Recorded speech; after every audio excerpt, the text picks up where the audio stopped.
So when you're not talking, if you can mute your mics, that's perfect. So I don't think I need to go through the various bits. But the one thing I will say is that we will be having a minute's silence at the start of the meeting. So just so that you're aware of that. Okay, carry on, James. Get us live, or whatever the phrase is. We are now live, Chairman. Thank you very much. Thank you very much. Welcome, everyone, to Transport for the North Scrutiny Committee on the 15th of April. Before we get started with the main items, I would like to just read a small statement and then ask that we respect a minute's silence in order to respect Prince Philip. So as we continue the National Week of Mourning following the death of Prince Philip, the Duke of Edinburgh, it feels right to put on record our thanks to a man who leaves a remarkable legacy of public service, not only within his role in the royal family, but also in the Royal Navy during the Second World War. Prince Philip was a leading member of that remarkable generation who fought for our freedoms, built our NHS, and sadly, who in the last year has been most impacted by COVID-19. I want to observe a minute's silence to take this opportunity to reflect on some of the things that Prince Philip felt strongly about during his life, and which are really important as we help each other through the current pandemic. The power of volunteering and the importance of fresh air and exercise. That spirit of volunteering and helping others alongside outdoor exploration and appreciation are at the heart of the Duke of Edinburgh's award schemes, which have enriched the lives of many young people here in the north of England, as they have elsewhere. We remain extremely grateful for the many ways Prince Philip has touched our lives through his dedication to public service. I will now call upon the members and the officers here to observe a minute's silence. Thank you.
Ladies and gentlemen of the committee, thank you very much. The minute up. Thank you very much, James. So welcome everybody to today's meeting. Although a limited number of items on the agenda, there is some quite lengthy debate to be had. So welcome. Do we have any apologies, please, Gary? Yeah, apologies have been received from Councillor Stathers and Councillor Davison. Okay. Does any member know of any other apologies that we need to record at this point?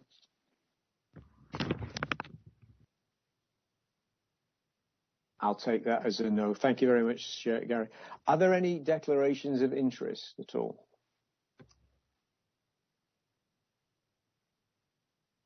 No, thank you. Could I have somebody who would propose the minutes of the previous meeting, please?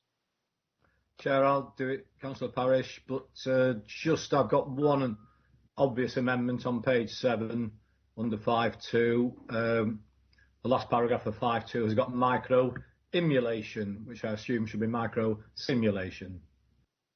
All right, thank you very much. Well spotted. Anybody else spotted anything? And Councillor Fenton, would you like to second? Yeah, happy to second, Chair. Thank you. Sorry, Councillor Hughes, please. Yes, thanks, Chair. Well, I'm surprised that Councillor Parish didn't also mention another aspect of his comments there under 5.2. And I'm not trying to re-quote him here. He could tell us what he actually did say or what he meant. But it appears that he is cited as saying that if trains are running late, these should be kept off the Manchester corridor. Well, I'm sure he wasn't actually suggesting that if a train was bound for Oxford Road and Piccadilly and the passengers were waiting for it on the platform, it should then be diverted via Victoria. I think we need a bit of a clarification here, and I suspect that what he really meant was that, well, what I said myself at the meeting, that actually more trains should possibly go through Victoria anyway, full stop, rather than Oxford Road and Piccadilly. However, perhaps you'd like to turn back to him, Chair, to clarify what he did intend to say. Thank you. Well, Councillor Parish can no doubt speak for himself. Steve. Yeah, it was, it's more of the current practice where if trains are running very late, they'll have stopped short of the destination. So, obvious case in point, Norwich to Liverpool trains, if they're running late, they stop at Warrington and don't go through to Liverpool. But I mean, that was the intention, rather than just a timetable alteration to divert trains in the timetable, just for contingency for late running, or perturbation, as I understand the railways now call it. So are you all right, that's very helpful. Thank you both. So are you happy with the note in the minutes, or would you like to change it? You could put in somewhere, for example, by stopping services short, which would be more explicit. Okay, thank you. Are we happy with the minutes now? Thank you. I take that as a yes. So I'd like to move on to item 4, the monthly operating report. And I think, Tim, you are going to lead on this. So welcome, Tim. I am. Thank you, Chair, and good morning, members. The monthly operating report that's contained within the pack of papers for this meeting is the February monthly operating report. That's the latest published version. We're obviously now into April. We're close to finalising the March and end year operating report that should be available next week. So yeah, I wasn't going to, Chair, talk for too long about developments in February, given that we're now in April, but really happy to pick up any questions on the specifics contained in the February report, given that's the one that's been tabled. Clearly, we've also continued to be busy and active in March, and I think that the key things to really draw to the committee's attention are the decisions taken at the TFN board on the 24th of March, and that was to both to agree the business plan and the budget for TFN for the current financial year. And the business plan itself has now been finalised and published. We're going to talk about the decarbonisation strategy for Transport for the North later in the agenda. But again, we got a very strong endorsement to the work done to date, and approval to proceed to public consultation following the local elections in May, and we'll be picking that up on this agenda today. And then, as colleagues will know, the appointment committee has recommended a preferred candidate for the role of chief executive, and there's a special TFN board meeting tomorrow to agree that appointment. So I think those were the main kind of bits of activity since the February operating report, but really happy to pick up questions. Okay, I have a question from Councillor Hughes, please. Thanks, Chair. I've got several questions actually. Thanks, Tim. Excuse me, Councillor Hughes, we can't hear you. Well, I'm not muted, Chair.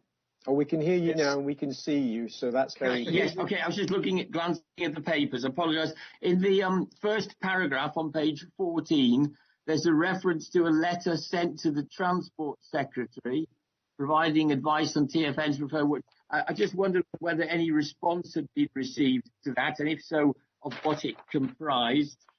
Moving on to page 18, there's a reference to a commission for freight modelling to support the IPBA commission to have been awarded in March, and I just wondered if we can be told who won the commission. On page 21, there's a reference to the final bullet point to the A66 dualling project, which of course is partly in Cumbria and partly in your own county, Chair. And TFN is invited to support the process, but I wondered in exactly what way that's intended and how TFN might be hoping to pick that up. On 23, towards the bottom, there's the second to last bullet point, a reference to the theoretical line speed analysis, but no explanation of what that term means. So I'd be grateful for that. And just two final points, Chair. On page 25, there's a reference to, under Legal and Democratic, halfway down, a reference to the choice of virtual and live meetings after 6th of May, which I support if that's all we're lobbying for, but I would hope that TFN is serious in aiming to move back to real live meetings as a genuine option. I just would like some confirmation as soon as that is safe and permitted, obviously. And finally, on page 27, there's a reference in the third bullet point to the Northern Economy and Land Use Model, and it says a base year of 2018 is being used. And I'd just like an explanation of why that particular year was chosen. Sorry, that was a bit lengthy, but thank you. Yeah, one of the things I would like to ask the future Councillor Hughes is that all these things are points of information, and perhaps you could submit them in writing so that Tim can actually just reel the answers off for you if necessary. I'd be really happy to do that, Chair, but never been advised to do so. Thank you. Thanks very much. Tim, over to you. Thank you. Thank you, and equally happy to take respond in writing as well, if that helps. The letter that went to the Secretary of State was confidential statutory advice from the board, feeding into the integrated rail plan. I don't recall, apologies if we've had a response, but given that the Department for Transport is largely maintaining a wall of silence around the integrated rail plan until it can be published, I don't think any response from the Secretary of State will have had anything of substance to it, but I will need to just check that one. The Freight Modelling Commission, I'm afraid that's still, we're quite close to finalising the procurement, but we're not quite in a position to say who and how it's been awarded, but as soon as we can do, we will do. And we'll send that back to the committee. Our role in the A66 dualling is a stakeholder relationship with Highways England, but just as we've done on rail consultations around things like HS2, we will play an active role in the consultation process itself. So I think usually in these circumstances, our role is to show how the proposed interventions on the A66 route actually fit and complement with the wider set of transport interventions that are needed in that corridor, linking back to the corridor studies works that were done back in 2017, 2018. But I think on the A66 we'll send a short note back as well, because it might be helpful to say exactly how and when and where we're involved. Equally, we could supply a briefing note on the theoretical line speed improvement works. Really important. It's been done by our strategic rail colleagues, looking at where are the opportunities alongside all the big infrastructure needs on the North Rail network. We also believe there are some real opportunities to make some incremental but really important improvements to the network on the existing network. So it's a really good piece of work being done by Street Rail. It's been well received by Network Rail, and it's now feeding in through the enhancements pipeline. So hopefully that will translate into a series of quick win improvements over the next few years to improve outcomes for passengers. I will let one of the legal officers just respond on the meeting point, because that's very much in their area. And the Northern Economy and Land Use Model is mine, unfortunately. It's called NELAM. It's a really important model that helps us tell the wider transformational story of transport interventions.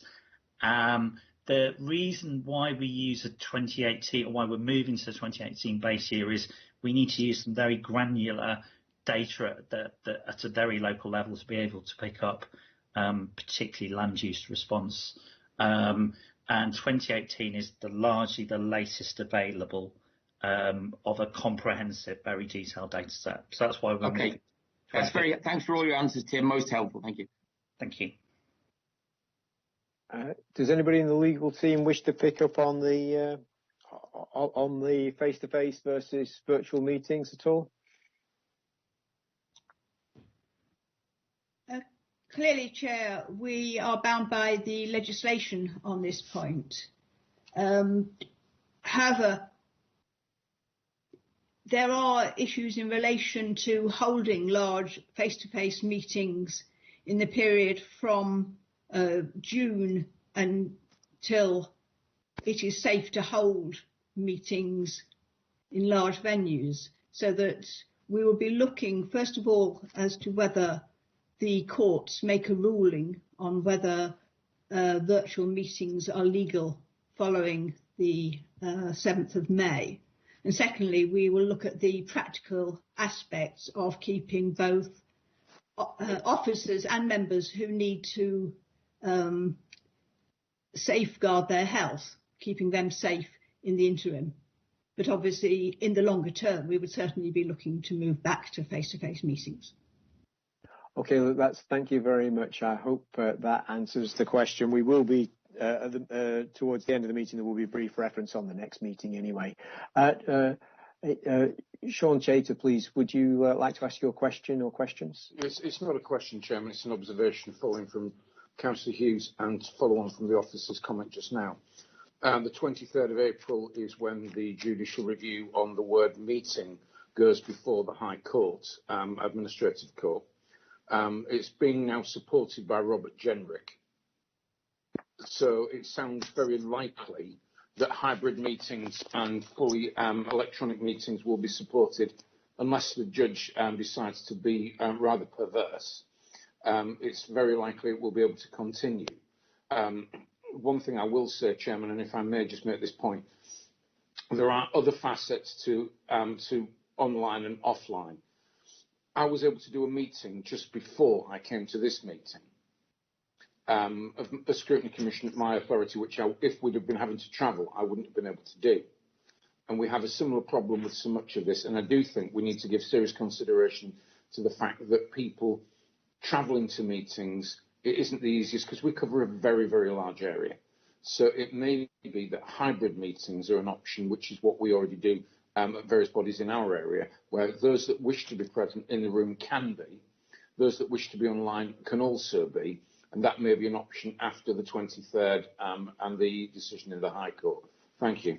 Well, thank you very much, Sean. That's certainly going to be in the mix, and you make a lot of very valid points. Councillor Parish. I could have been booking my seat for the League Cup final next week rather than here, but didn't fancy it. 8,000 people in Wembley. And I thought, if all we can do for open air events, I'm not sure how we'd have meetings, but that seems to be sorted from what Sean said. My query is about the line speed, and are there any quick wins left? Because, I mean, obviously over the years, Network Rail has been increasing line speeds in all sorts of places, and I don't know about quick wins, but if they take in Northern Powerhouse Rail past Fiddler's Ferry and through the Soapworks into Warrington Bank Quay low level, you'll need more than a few bob to increase the line speed there. Yeah, absolutely. I was just checking any of my strategic rail colleagues are on before I say this, but obviously quick win in rail, as we know, is a relative concept. But yeah, I think genuinely, I think we've identified a number of a place across the network in the north where for various reasons, as we know, the sort of the interaction between the infrastructure and the rail services means that we're not always optimising. We're not always optimising the infrastructure in the best way possible, and Castleford Corridor is the big example of that, but lots across the north. So I think there are what we're really talking about here is areas where either through a tweak to the timetable or through a little bit of infrastructure work, we can quite quickly speed up services. But we're clearly not talking about the big step changes that would really support growth in rail across the north. But it is all about making rail a more attractive and usable service. So as I said earlier, I think it's a really interesting project. We'll supply you with a briefing note about where it is and where it's got to. Yeah, that would be useful because the quick, like I say, no longer quick wins, but the best thing to do to speed up times is to get rid of the slowest restrictions. Of changing the junction from 20 miles an hour to 30 miles an hour makes quite a bit of difference. So thank you. Thanks very much. Are there any other questions for Tim on this report? While I'm just checking that, I have a question for you, Tim. It's a bit of a mouthful, but I believe this week the government released its bust build back better, whatever strategy, of which local authorities have got till I think mid-June to send a response in, where it's you have a choice of as is, full franchise, or some version in between. I don't know if you had any comments to make on that and how that might impact on us. Yeah, I'll give it a go. It's never been entirely clear exactly what TfN's role should be around all of this, and those of you who were around when TfN was established may remember there's a very clear dividing line between TfN having the ownership of pan-northern connectivity, long distance travel, principally heavy rail, and the major roads network. And that we didn't, in the early days of setting up the strategic transport plan and TfN, major too heavily on local connectivity and on buses. But increasingly, the lines are we know it's much more complicated than that, and local connectivity, the role of local connectivity and pan-northern connectivity. Are much more intertwined. There is this morning a parallel discussion with some of the officers about where can TfN add most value in supporting local areas, local authorities, combined authorities on exactly this issue. Because as we know that there's a patchwork of regulation out there. Different areas have got different needs. I don't think we would ever expect TfN to get to a position where we were being directive in any sense around what services should be. But there's, I think, particularly that interaction between major infrastructure development and local, how we get the best out of the end-to-end journey, including active travel, bus services, local road networks, is going to be a really important part of TfN's work going forward. And when we put the business plan to the board in March, that was also a question they raised. So we're working through it a little bit, building on some of the work we've already done around active travel, a bit around spatial planning and local development and placemaking, and I think probably through the course of the year we'll come back to scrutiny and through governance on where we see TfN adding the most value. If that's helpful. Thank you, Tim, and I think that's the end of your questions. So I'm now going to ask that Deborah picks up item 5. What I'd just like to say is that we are going to do it in two parts, the annual governance statement, and then we'll do a second part which will be around the scrutiny function. Over to you, Deborah. Thank you, Chair. Yes, as you say, this report is in two parts. The first deals with the corporate governance review. Now, this is a statutory requirement on Transport for the North. It's something we do every year, and it's a review of the internal systems of control. And the annual governance statement is the report of the review that's undertaken. So the review is undertaken in accordance with SIPFA principles, which are set out in paragraph 3.2 of your report. And so against each one of these individual principles, we have reviewed the activities during the year to March, and we have identified the ways in which we have complied with each of these principles. So looking at the review statement itself, I'll just pick out a few of the salient activities during the year. So under behaving with integrity and demonstrating a strong commitment to ethical values and respect for rule of law, the Audit and Governance Committee reviewed all the systems and controls in place to prevent fraud and corruption, and were satisfied that the controls in place were adequate to satisfy and safeguard the expenditure of public money. During the year, Transport for the North established a cross-organisational diversity working group to develop a diversity and equalities action plan to ensure that respect for equality and diversity is embedded across the organisation. And that will be followed up during the coming year with work on social inclusion strategy. As you know, and as we've discussed, during 2021, Transport for the North moved to hold its meetings virtually during the pandemic, and it's continued to hold all its meetings in public through live streaming proceedings, and actively promoted this on all its channels. And this has resulted in a much higher than previous attendance and online viewing of its meetings. We also held a conference virtually in December, and this was attended by nearly 600 delegates. And the session covered a variety of topics relevant to Transport for the North, including putting passengers in the North first, high-speed rail, decarbonisation.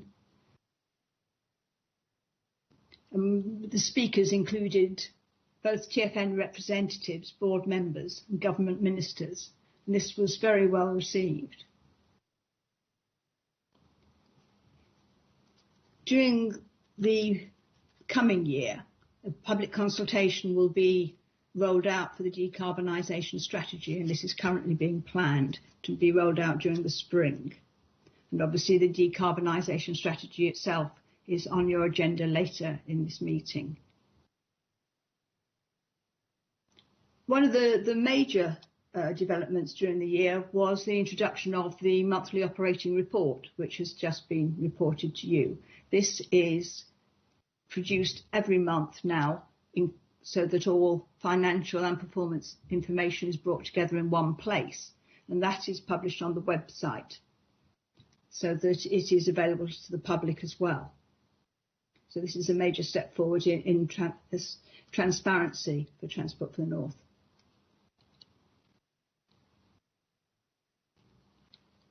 So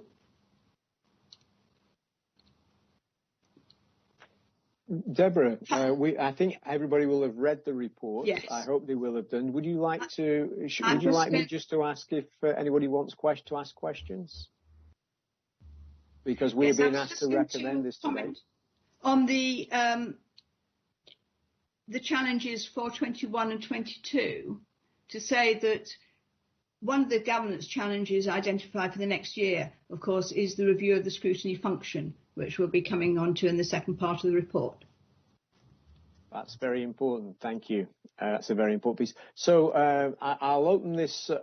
We are asked today to review this and recommend that this is ratified by the main board, I would expect. So are there any questions wishing on this for Deborah? So I can start off with Councillor Hughes, please.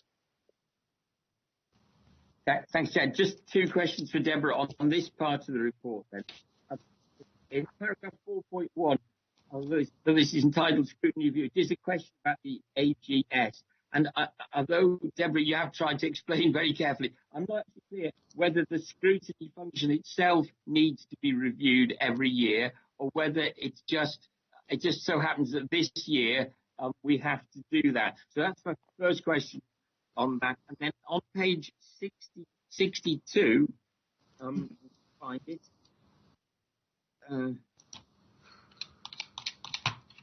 There's a reference to the Rail North Committee as well as the Rail North Partnership Board. And I hope this is a proper question, but could you just briefly make a quick distinction between the composition and roles of both of these? Thank you, Chair. So, Chair, taking the Rail North Partnership and the Rail North Committee point first, the Rail North Committee is a committee made up of board members of Transport for the North. So it's a subcommittee of Transport for the North. The Rail North Partnership team is a board. The Rail North Partnership Board is a board made up of officers of the constituent authorities of TfN and officials of Department for Transport. So it's a partnership with the Department for Transport. So it is a totally separate entity. Okay, that's very helpful. Thank you. Yeah. And then as far as scrutiny first and scrutiny review is concerned, no, the Transport for the North has to carry out a review of its internal systems of control every year, and that is the annual governance review and statement. But as part of that, we have identified that since Transport for the North has been operating for 3 years now, it's appropriate to review the scrutiny function, and particularly the principle of scrutiny first, since that is a fairly unique principle that was adopted by Transport for the North at its inaugural meeting, whereby all decisions that Transport for the North is going to make as a board are referred to the Scrutiny Committee before they're considered by the board, rather than having post hoc review by the board after the board has made a decision.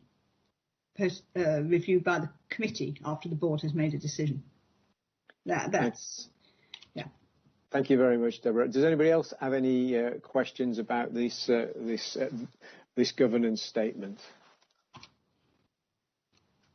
In which case, I'd like to thank the governance team for putting this together. It's a very thorough checks and balances on the whole governance of Transport for the North, including ourselves. So, are there any objections to this being recommended? And if so, if people could raise their hand in the next minute or so. I think James, would that be an acceptable way of pushing this forward for you? Yeah, that'll be fine, Chair.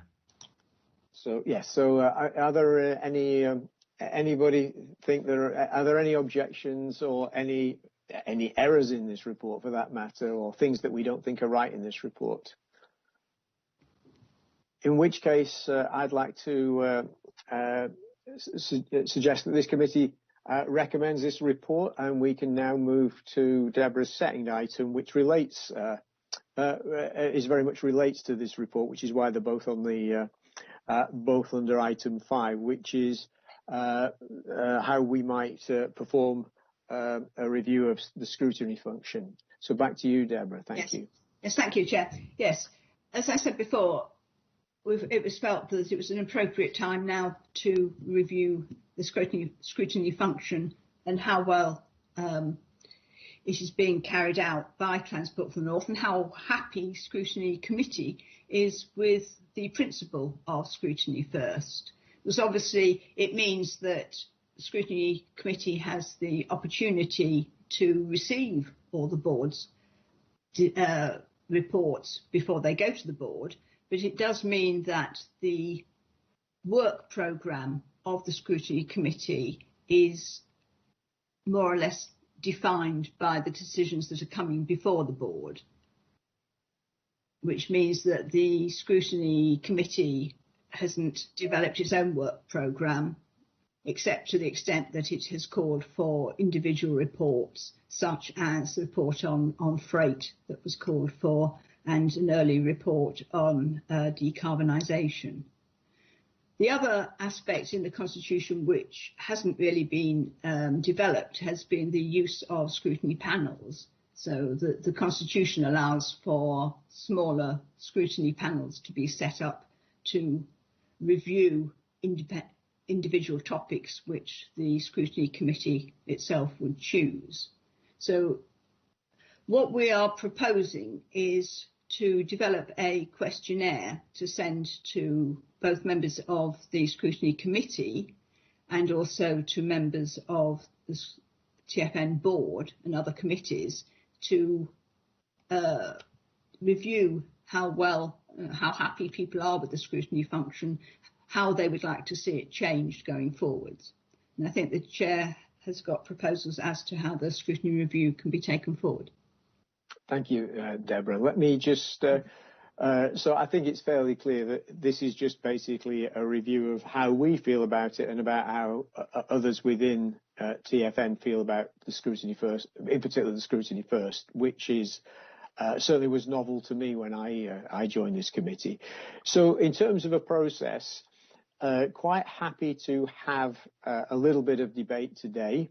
However, what we're suggesting is the first thing to note, if from the first governance report that we've just recommended, this review is due to finish on the 31st of the 3rd of next year.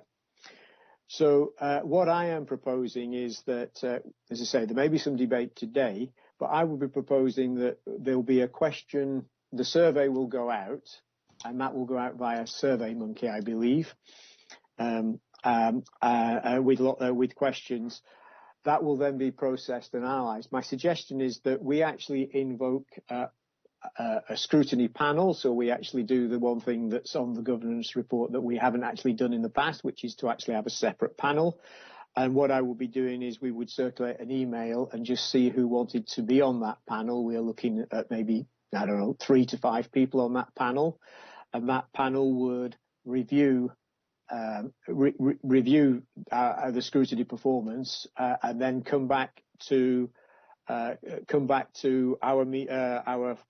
scrutiny meeting on the 4th of November, in which we could review it and debate it again and maybe finalise it, and then that could be passed to Julie Openshaw, who will then put it into a paper and pass it to the main board for main board approval.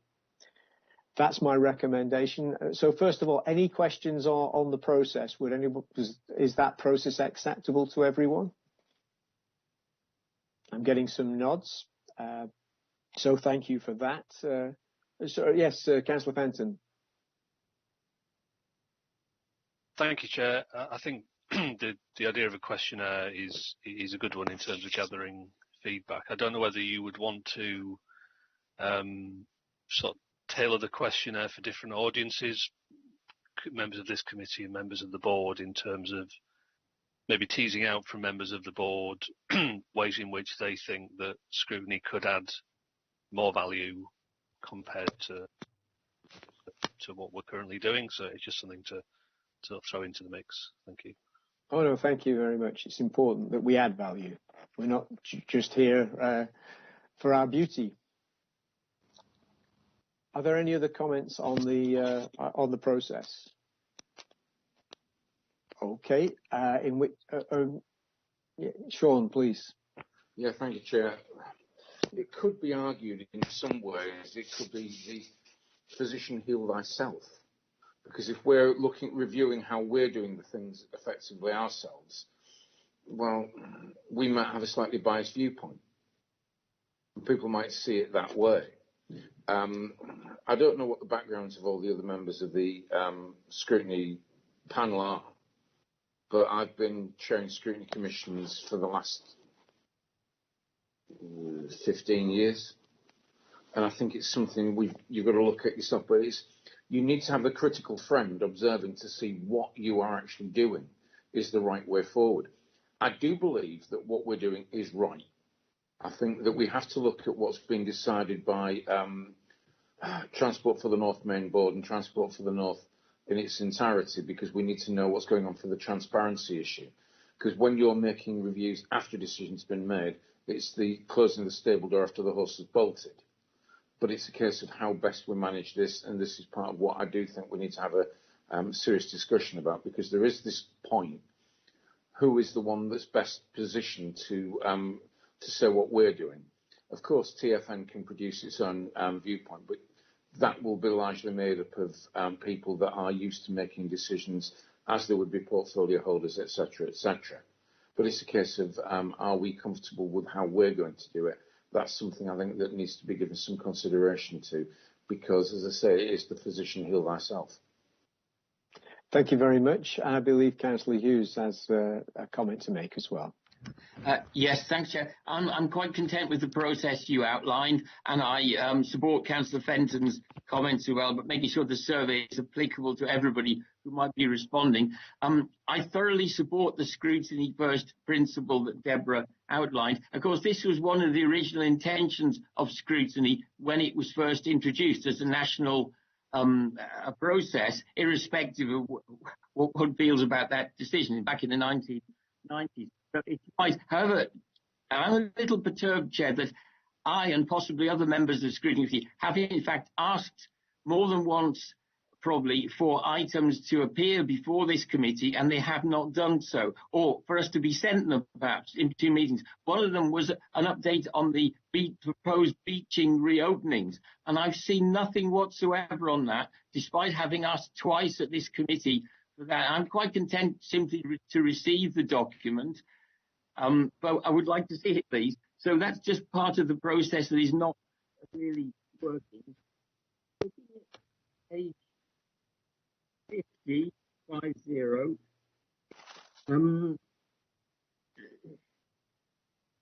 yeah, there's quite rightly there's reference to meetings being available to those who are entitled to be present, and exemptions and so on. However, we need to keep strongly in mind the fact that large numbers of the population are still not online or choose not to be online.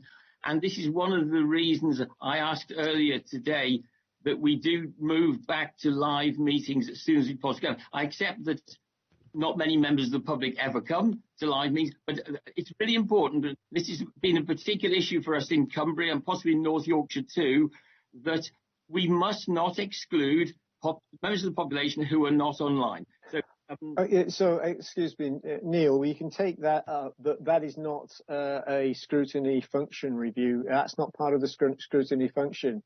And you've gone back to the governance report that we've already passed. We'll talk about meetings later, but if we can just focus on how we might conduct the scrutiny review, and I welcome your example. So thank you very much for that. Right, Chair. So just one further point then, Chair. There's a reference to the conference that was held online in December, I think it was, with most respondents having said that they enjoyed it. I have to say, I was frustrated by the fact that the meeting froze repeatedly. I don't know whether this was a consequence of a particular provider chosen. I found it a very unsatisfactory experience. I also found a number of the responses from ministers and others utterly banal. I suppose perhaps this was predictable, but if we're going to have an event like this, which is a great idea, please let's have some lively discussion and not simply those who are responding and reading, obviously, off pre-prepared questions and answers. Thanks very much. Okay, thank you, Neil. Again, that doesn't really contribute to the scrutiny function review. However, could I just ask that anybody who's got what I'll call a legacy hand to take it down, and so that I know who to ask, who to bring in. So, Councillor Parish, yours is a fresh hand, I know. It is, thank you. It was just this: who scrutinises the scrutinisers question, and how many stages you take that back, really. I mean, I think. From my experience on this committee, we are sufficiently varied and location and in opinions without needing somebody external to come in and do a sort of peer review of what we're doing, which would involve in either plowing through recordings of these online meetings or minutes. So I'm content with us doing our own review of this without too much external input, really. And I think the other point was that there's a limit to how much you can keep doing this. So I'll leave it at that, if I may. No, thank you very much. All contributions gratefully received. It's just, so. Are there any other questions on the how we might go about the process of the scrutiny review? Is that acceptable that we get a questionnaire out of which I am not writing? Not the scrutiny committee are not writing the questionnaire. The legal team will write the questionnaires, and they will guide they will no doubt guide any panel meetings and support us through that route. As well, and as I say, Julie Openshaw, who is an officer of TFN, is responsible for the ultimate outcome of delivering it back to the board. Sorry, Councillor Marsh, did I see your hand up? No, was it Marsh? Councillor Mark? Sorry, Walsh, please. Mark Walsh. Sorry, I've got Sorry, would you like to speak? Mistake. Oh, no worries. Press the button by mistake, my fault. Easily done. But you're very welcome to speak if you wish. Okay, so on the basis that we agree the process, we've had some comments in favour of scrutiny first at the moment. Are there any?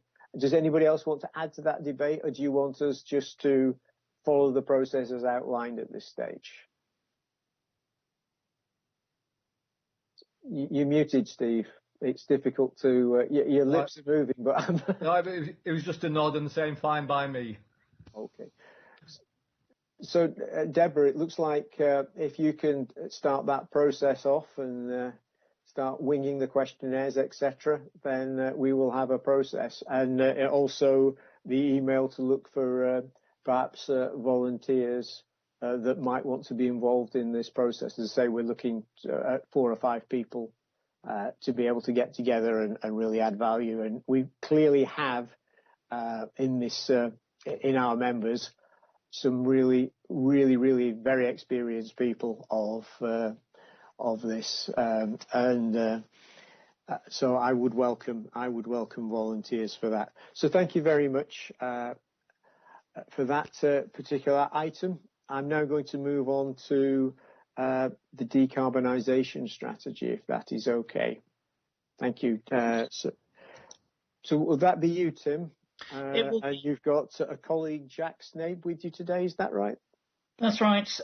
It's me today because Peter Cole, who's our environmental officer, who has briefed the committee previously, is on leave today, and Peter's led this work since last summer. So you're getting me instead today, but also I'm really pleased that Jack and also Kieran here are here. Jack and Kieran are the analysts who've worked really closely with Peter and officers across the north to bring the evidence base together on the decarbonisation strategy. I'll do no more than sort of introduce very briefly. Peter has attended committee before and set the scene a few times really about what we're trying to do through the decarbonisation strategy and our approach to undertaking the work. But you'll know that the strategic transport plan set out at a very high level the need to achieve net net zero or near net zero emissions from surface transport. And in the strategic transport plan, TfN set the ambition that we needed to achieve that in advance of the 2050 date, that at the time was the preferred, or the general working assumption about when net zero would need to be achieved.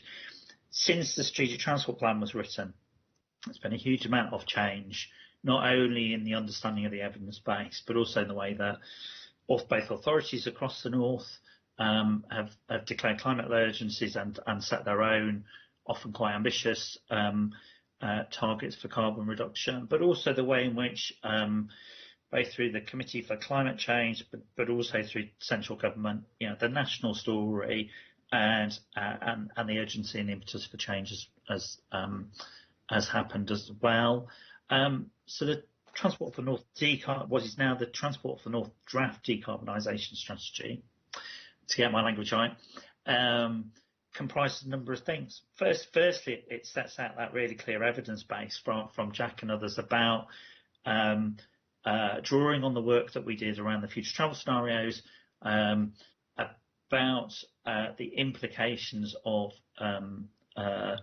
different carbon pathways and trajectories, depending on all sorts of uncertainties that are outside of all of our control about what may happen in the coming decades, but has enabled us to settle on looking at both the future travel scenarios, but also the emerging government policy positions, and a quite thorough look at what is it that's best achieved at both at a regional level, at a local level, and where might the North have the ability to drive and accelerate change, whether it's through doing things differently in the North or influencing political and policy change at a national level. And through a really detailed and thorough assessment, we've now got to a point where we can say, and the board have signed up to, at least provisionally, a pathway that takes us to near net zero by 2045, and actually 90% of the way there by 2040. That we feel is a carbon trajectory that works right across the North. And clearly, to get to the point where the North is net zero means that all parts of the North have to be there. It enables different places to move at different speeds, but is feels like a credible, realistic, but ambitious, above all ambitious, target to aim for. I think the other big side of the decarbonisation strategy that I hope comes through in the work that you've now seen is really the drawing on the very very clear opportunities that come from the clean growth agenda, both by linking in decarbonisation at a regional level with what needs to happen locally, the relationship with decarbonisation of other sectors, the opportunities that come from new forms of technology and areas like hydrogen and other fuel alternatives, where actually the North has some real competitive advantages and for all sorts of reasons, really strong economic and social opportunity that comes from decarbonisation, and the strategy really tries to reflect that, whilst, as I said, being very realistic about what could be achieved in terms of surface transport, and alongside other sectors at a northern level. So having said, I would introduce very quickly, I've already feel like I've taken too long to really sort of emphasise the key bits of the strategy. We are immensely pleased with how well it's come together, with the quality of the evidence and the robustness of the thinking beneath it. We've had some really good support, including from this committee, I have to say, and some fantastic input so far. The draft decarbonisation strategy was signed off at the board in March. Our intention now is to go through and move to public consultation in the weeks following the local elections in May, probably starting either towards the end of May or early June, but aiming to conclude that consultation and revise the strategy as much as we need to in response to that consultation, and get it back to the board for formal adoption hopefully before the COP26 conference in Glasgow this autumn, but certainly by the autumn having it firmly adopted and an integral part of TFN's work from the autumn. But already we are using particularly the carbon pathway work that Jack and Co developed to influence and shape the work that we're doing this year, particularly in terms of assessing the overall benefits from the investment programme. So today was really I was both sharing the draft strategy as work in progress, hopefully picking up some feedback in the discussion, but also to say there is still some time both to respond to the draft itself before it goes out for public consultation, but obviously through the public consultation that's a further opportunity for local areas to respond to. Thank you very much, Tim. Manisha, I understand. I know that you have to leave shortly. Do you have any questions for Tim? Okay, then. Okay, thank you very much. Do we have any questions for Tim on today's decarbonisation strategy? I got the impression there might be a few. I'll request in the chat box, please, Chair. Yep. Okay. If people can request to speak in the chat box, then Chair? I can see. Yes, I can see you, Councillor Hughes. Please ask a question or ask your questions. Yeah, thanks. As you rightly anticipated, there'll be more than one. But first, can I congratulate Tim and Peter on a really outstanding report? And this is a credit to TFN. I think it's just a pity that we clearly won't have time to evaluate this as thoroughly as we should today. So perhaps after the consultation has completed, or towards the end, and before it goes back to board, we could have, and Tim's nodding, so I appreciate that. It's a bit ironic, we've been talking about the value of pre-scrutiny, but actually we're looking at it as it seems to be after board have already had their say. But nevertheless, it's important to look at that. So we move on to the questions. Councillor Hughes, can you speak into the microphone because we can't hear you? I'm sorry about that. I'm trying to check to alternate between my papers and the laptop, but I'll do my best. There's the reference to road pricing. We've touched on this before in discussions of scrutiny. Clearly likely to be controversial, but the more we get our teeth into that with really thorough evidence, the better, because we know the government are proposing it anyway, and so we need a really good response from TFN. There's a reference on page 76 to local enterprise partnerships taking on board their strategies and the compatibility with this one. Don't we perhaps, Tim, need to know how well LEPs themselves are doing in terms of transport and the environment before we automatically assume that we should merge this and their own? Some LEPs we know achieve a great deal more than others, so perhaps some sort of appraisal of that performance might be a good idea.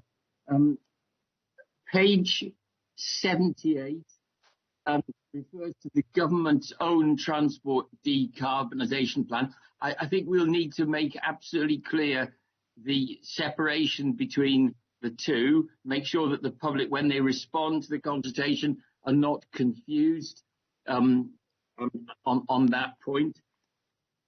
Page 84,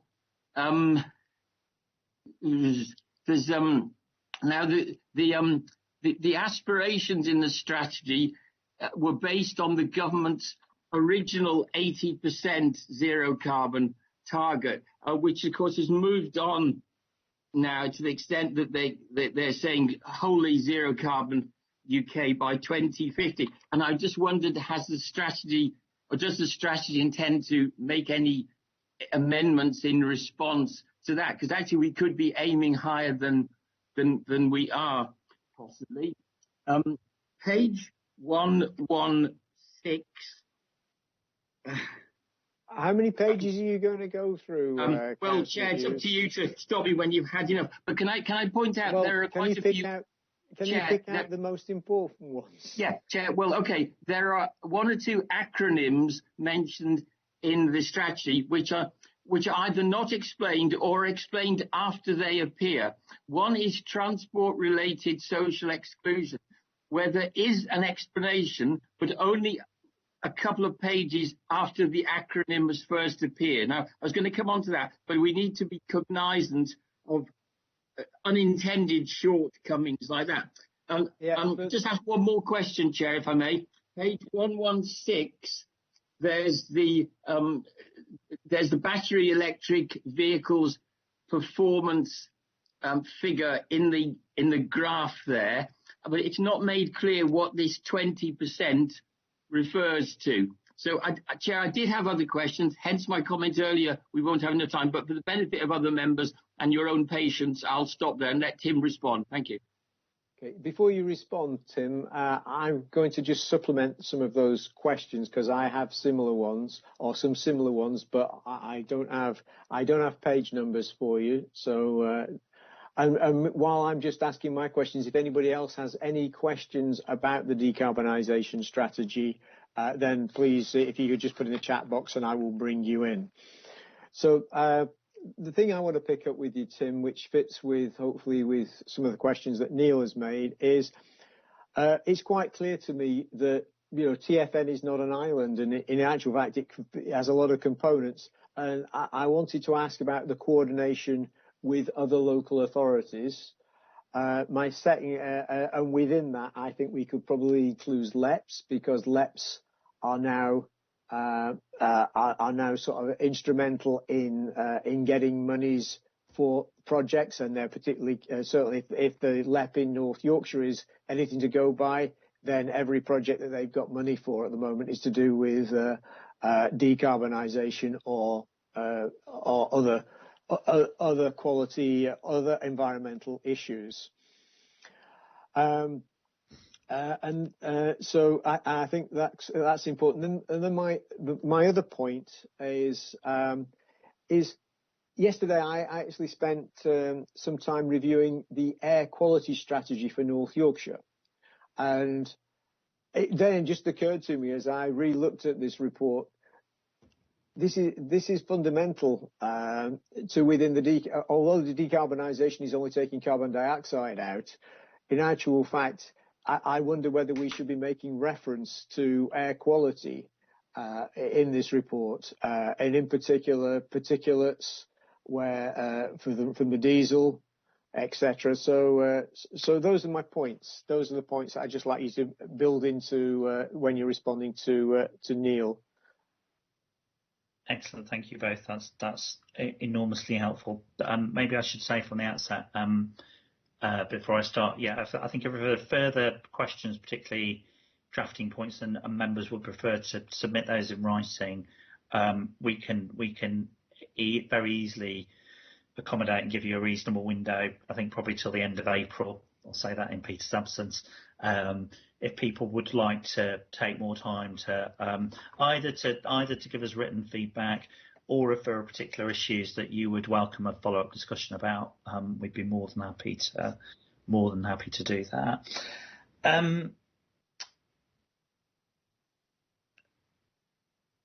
Just try and make sense of my notes.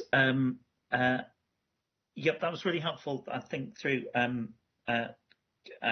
Councillor Hughes, I was trying to nod in the right place to say yes. I think the short answer to most of those questions were yes. So I think particularly the question about road pricing, and I think that the sort of broader issue around demand management on the network, on the transport network, is something that we've started to flag in the strategy. Is a piece of work that we see as quite important, but must be robust and evidence based. And we think there's a big opportunity actually to do that in the right way over next year. So some of that is factored into our business plan work for the coming year, and yeah, we do see TFN certainly having at minimum a facilitating and sharing role and bringing people together to have that debate. So yeah, the sort of the assessment of local enterprise partnerships. It's actually a standalone piece of work that we've been doing in the first few months of 2021 to really go through and look at where. But I mean, we did approach it mainly from where are the big emerging strengths in terms of LEP and local sectoral capability around clean growth. But as part of that, we've obviously picked up where the strengths and weaknesses are. So that assessment, I think we're intending to make available, and we've certainly shared with the MP11 and intending to share with the LEPs themselves. I may just actually bring Jack in at this point to pick up the point about changes in government policy and analysis, because some of that did land quite late in the process and did change the way that we then presented the pathway in the report. Jack, are you okay to pick that up now? Yeah, absolutely. So the change from the 80% target at a national level to the net zero target happened quite a lot earlier. So that was always built into the decarbonisation strategy, and we were always producing a strategy that was consistent with that net zero target, and in fact more ambitious. So prior to sort of, December last year, our trajectory was substantially more ambitious than the national trajectory, in line with a lot of the local commitments in the north. There was a late update when the sixth carbon budget was published. The national ambition, particularly on transport, did increase. What that meant is that the ambition uplift between our scenario and the national scenario decreased, but we still have a trajectory that is more ambitious than the national one. It's just only slightly more ambitious now. So that was really positive to see, and actually I think reinforces the view that this is feasible. The evidence that the Committee on Climate Change has put together to suggest that we can be this ambitious on transport is positive and reassuring that this is a strategy we can all get behind and achieve. Thanks for that. Thank you. I was just going to add on the air pollution point that we do talk about air pollution reducing being a co-benefit of the strategy. I think it's in chapter 5. We haven't done any additional modelling on that yet, but that's something that we plan to do as we kind of roll the scenarios out into our wider modelling, so we'll be able to quantify the air pollution reduction benefits that would happen as a result of this, which I think will be helpful. Thank you, Jack and Tim. Jack, can I just ask you, one of the things that I've discovered locally as I've started to look at air quality on a more local basis is that certainly my council, Harrogate District Council, has a very archaic way of looking at air pollution monitoring or air quality management. It's not done in real time. Is that your experience across the north of England? I think it probably is, but I think that for you to be able to do any decent work, you've got to have some decent measurements in place, have you not? Yeah, I mean, I've looked at the data that is available from air pollution monitors, and it is a bit patchy across the region. So DEFRA kind of collate all of that data together, and yeah, I think ideally we would have more widespread monitoring. It's something that I think it's right for local authorities to lead on, but it's something that TfN could look at, sharing best practice and, making sure that the data is being collected in as consistent and as comprehensive a way as possible. Thank you, Jack. Councillor Fenton, please, you have indicated. Thank you, Chair, and thank you, Tim. Just in terms of a sort of process-related question, in terms of the 12-week consultation, Chair mentioned the local enterprise partnerships and local authorities. I think it would be really helpful if you could get, when the consultation is launched, a specific communication aimed at scrutiny committees of local authorities, who I'm sure would be very keen and happy to contribute. I know in York we've got a climate change policy and scrutiny committee, as well as an economy in place, both of which would be, I'm sure, keen to discuss this. So you've got a sort of potential captive audience there. I think this is an excellent idea, Councillor Fenton, and I would actually go further and request that perhaps pre the consultation that this is sent to the scrutiny committees or for whichever the appropriate scrutiny across all the councils that are within TFN, and that feedback is fed in here.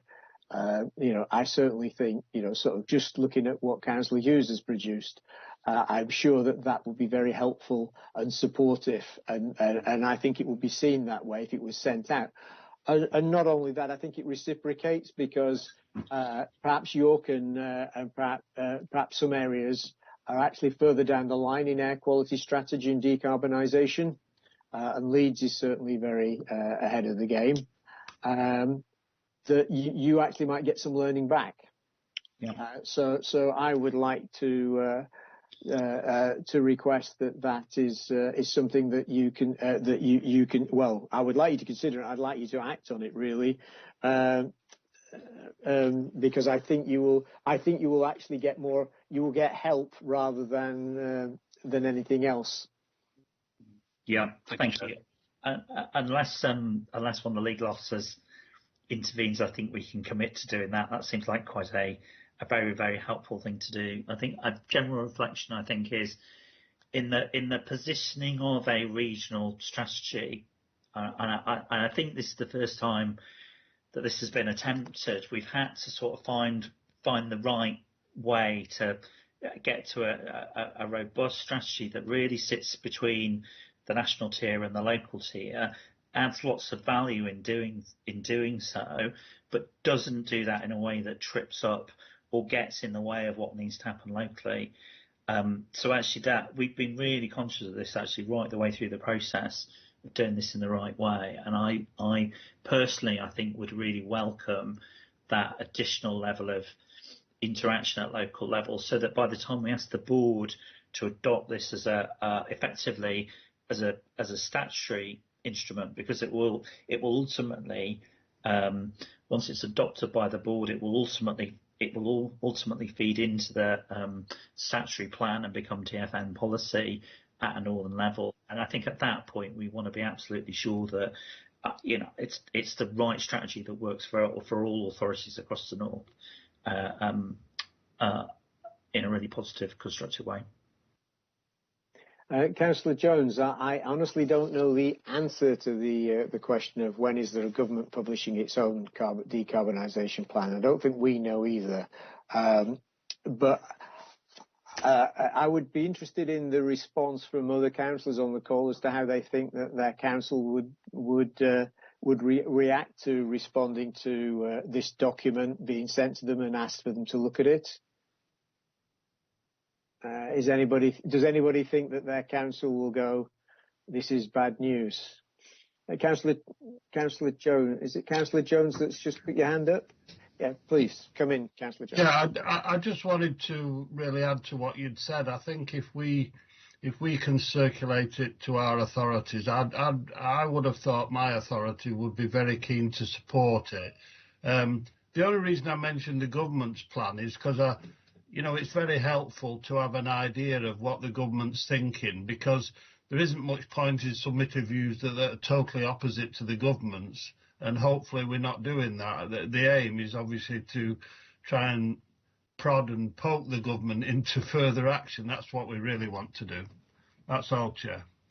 No, thank you very much, Councillor Jones. Tim, I'm getting the impression that most people, because some of the chat comments would be agreeable to that. So as I say, unless the legal team tie your hands behind your back, then I think that the councils would all be happy to help you. And I suspect that you could actually perhaps drop it into the LEPs as well, although most of the LEPs seem to have an officer embedded in council somewhere. Yes, and the LEPs have obviously seen already through the draft that went to the board as well. But yeah, that's part of the planning that's going on around the consultation itself.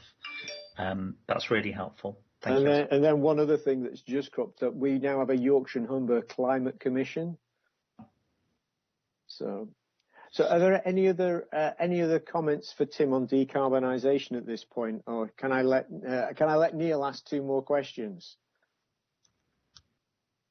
I'm going to let you ask 2 more questions, Neil. You won't regret it, Chair. Thank you. Now, I think I will. Well, let's see. I'm just trying to find where I left off, Chair, but I think it was page 120, page 126.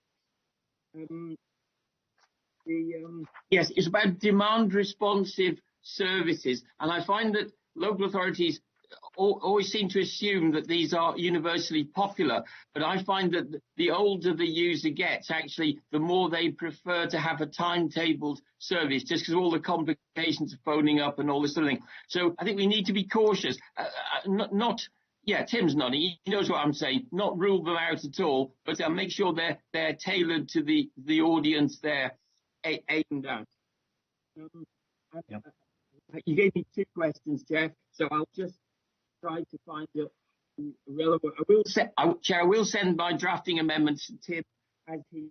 Well, so I think, Neil, what you've done is you've proved the exact point that what we need to do is circulate this round all the councils, and then people like yourselves, because that point you absolutely made only came up yesterday again at a scrutiny meeting I was attending in North Yorkshire about demand, the demand for buses. So no, that's absolutely perfect. So thank you very much for your contribution. Yeah, I'll stop there. Thanks, Chair. That's great. Tim, hopefully you've got something to go away with there. Yeah, thank you all. As ever, that's been a really rich, helpful discussion. We'll take specific points away. We'll confirm arrangements on the consultation, I think, in the next few weeks. And as I said earlier, if any members do want to submit written feedback or request a standalone meetings with yourself, Jack and Peter would be really happy to do that. That's great. Thank you very much. Okay, committee. Just before I move us to exclusion of the press and public, I just want to talk about the next meeting briefly. So the next meeting has been discussed, unless the legislation changes as Sean suggested. The next meeting, in theory, would be face to face. If it happens to be face to face, we will obviously be looking for somewhere that is the required socially distanced situation, and that nobody is prevented from attending by fearing that it's going to endanger their health. The likely venue will be either somewhere in Manchester or Leeds, which is reasonably central agreement that we've had in the past, that those are central locations. We will advise you as soon as we know by email as to what the situation is on that. And that's the best I can do on next meeting, but I did want to just clarify the situation that we will obviously comply with whatever the legal situation is as far as meetings is concerned, but also in terms of keeping you all healthy. So thank you for that.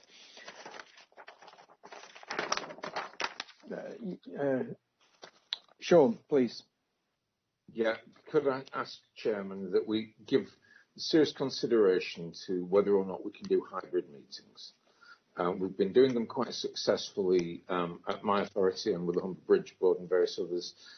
We've also been doing it with the nuclear freeze like we have. But we do hybrids at Hull where people are in the building and they can be conducting their meeting, but those that are unable to attend for whatever reason can still be in a position where they can be involved in the meeting by it being a remote access as well. And I would ask that be given serious consideration. From the sound of what's going to be put forward next week, options will be flexible. Yeah, and that's what we hope. Obviously, at the moment, hybrid meetings are not within that legal framework beyond the 23rd. So, but I assure you that the attendance of these meetings and the quality of the attendees is of paramount importance to me, and if I can keep this in a way in which everybody can attend, then that is exactly what I will strive for. So rest assured, Sure. Thank you very much. If there's no more comments, I will now move to